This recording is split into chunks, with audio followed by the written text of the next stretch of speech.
잘 지냈어요 모두 보고 싶었어 이도 고잉은 언제나 너에게 고잉 고잉.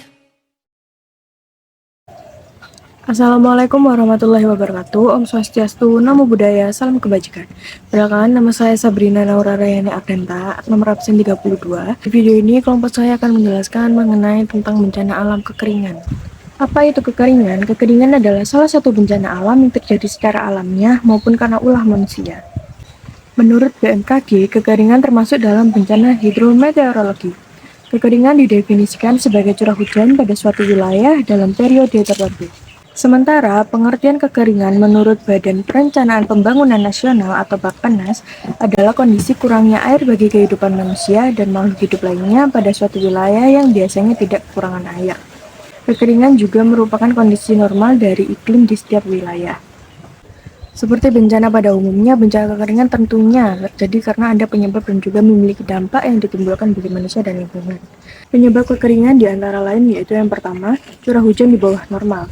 Kekeringan dapat disebabkan karena suatu wilayah tidak mengalami hujan atau kemarau dalam kurun waktu yang cukup lama atau curah hujan di bawah normal, sehingga kandungan air di dalam tanah berkurang atau bahkan tidak ada.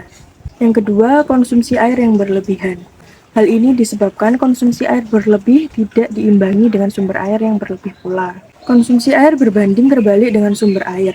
Artinya, bencana ini dapat terjadi saat konsumsi air sudah melampaui batasnya, namun sumber air hanya mengeluarkan air dengan jumlah yang sama atau terbatas. Yang ketiga, vegetasi atau lahan gundul. Vegetasi yang gundul artinya air yang meresap ke dalam tanah berkurang, karena fungsi akar sendiri menyerap dan menyimpan air dari hujan. Yang keempat, sedikit pohonan. Hal ini berarti ketika musim kemarau datang di daerah yang memiliki sedikit pohon akan memiliki cadangan air yang sedikit pula, karena pohon-pohon tersebut sudah tergantikan oleh bangunan-bangunan khususnya di daerah perkotaan. Yang kelima, pengelolaan SDA.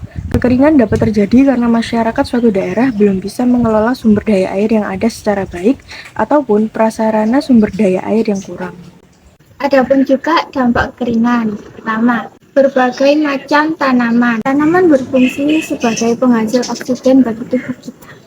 Kurangnya sumber air untuk kehidupan sehari-hari. Selain untuk minum air, juga digunakan sebagai kebutuhan memasak dan kebutuhan lainnya. Cara mencegah dan mengatasi bencana kekeringan yaitu 1. Reboisasi dan penghijauan. Meski reboisasi dan penghijauan memiliki arti yang berbeda, namun memiliki kesamaan dalam penanaman pohon sebagai upaya memperbaiki alam sehingga tanah dapat menyimpan air.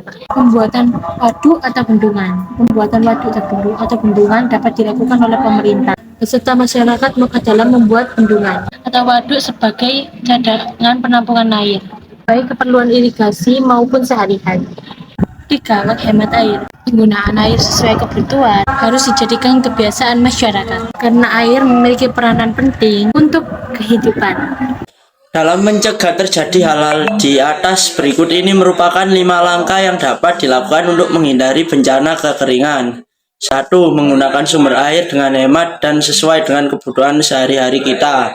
2. Melakukan penanaman pohon sebanyak mungkin di lingkungan sekitar rumah kita. 3. Membuat waduk yang disesuaikan dengan kondisi lingkungan sekitar yang berfungsi sebagai daerah penampung air dengan volume yang cukup besar. 4. Memperbanyak daerah resapan air sekaligus mengurangi penutupan saluran resapan air. 5. Memberikan perlindungan kepada sumber-sumber air bersih yang tersedia serta melakukan panen dan konservasi air. Berikut yang bisa sampaikan. Assalamualaikum warahmatullahi wabarakatuh.